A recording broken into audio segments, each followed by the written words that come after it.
sat-nav took me past the small town of Bedmawr, my hometown, though it hardly seemed familiar, and into the countryside, down narrow, mud-streaked lanes that skirted the edge of a thick wood.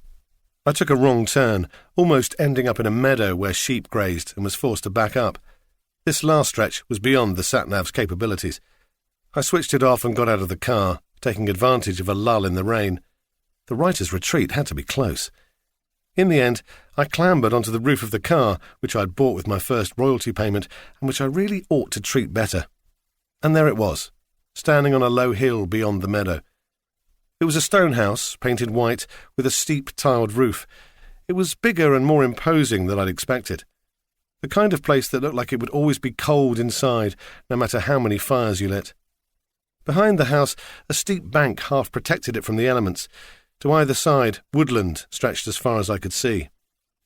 Something flapped in the branches above my head, startling me and almost making me lose my balance. But I stole another look at the house before I climbed down and smiled. It was the perfect place to write a scary book. Back in the car, I headed up a long driveway lined by bare-limbed trees.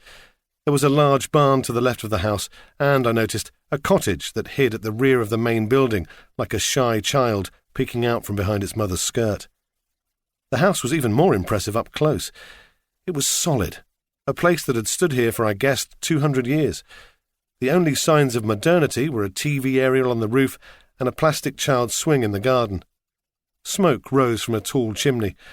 I wanted to take a good look around, but I was tired and hungry, and besides, there would be plenty of time to explore later. As I removed my small case from the car, the front door opened and a woman stepped out, hugging herself against the cold. She was about my age, in her early to mid-40s, with long chestnut-brown hair and prominent cheekbones. She was skinny and pale, the kind of person my mum would say would be blown away by a stiff wind, but attractive, a woman who would make me look twice if I spotted her in a bar. She was wearing jeans and a green sweater with some kind of cashmere wrap over the top. A poncho? She had on a pair of dark-framed glasses that she readjusted as she came towards me. "Lucas," she said, "I'm Julia." I shook her hand. It was slim and surprisingly cold, like shaking hands with a ghost. Although her smile was welcoming and warm, she managed to look sad at the same time.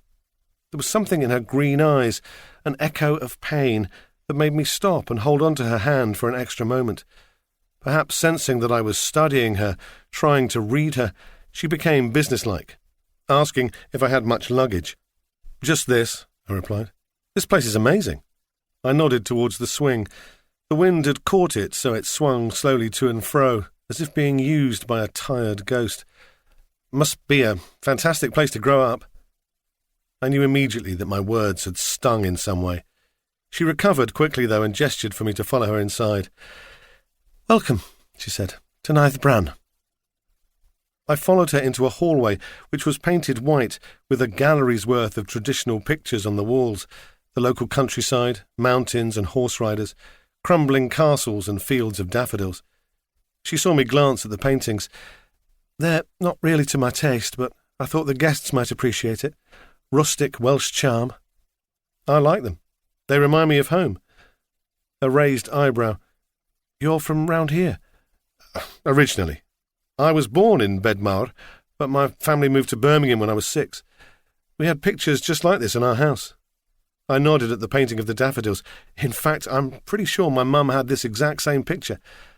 I smiled, wondering if she still had it, hanging in the villa in the south of Spain. "How about you?" I asked. She had a faint northern English accent. "You don't sound Welsh," I said. "No, I'm from Manchester originally, Didsbury. We only moved here a few years ago." I wondered who she meant by we. The retreat's website listed Julia as the sole proprietor.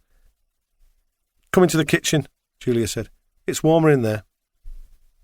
She asked me if I wanted a coffee, and I accepted gladly. It was a typical rural kitchen, spacious, with buttery walls, a stone floor, and a view of the front garden. I stood by the Aga and rambled on for a minute, telling her about the journey. I hadn't spent time with another human being in days. Julia smiled politely as she waited for the kettle to boil, making the occasional comment. She'd removed her glasses, which had left 2 little marks on the sides of her nose.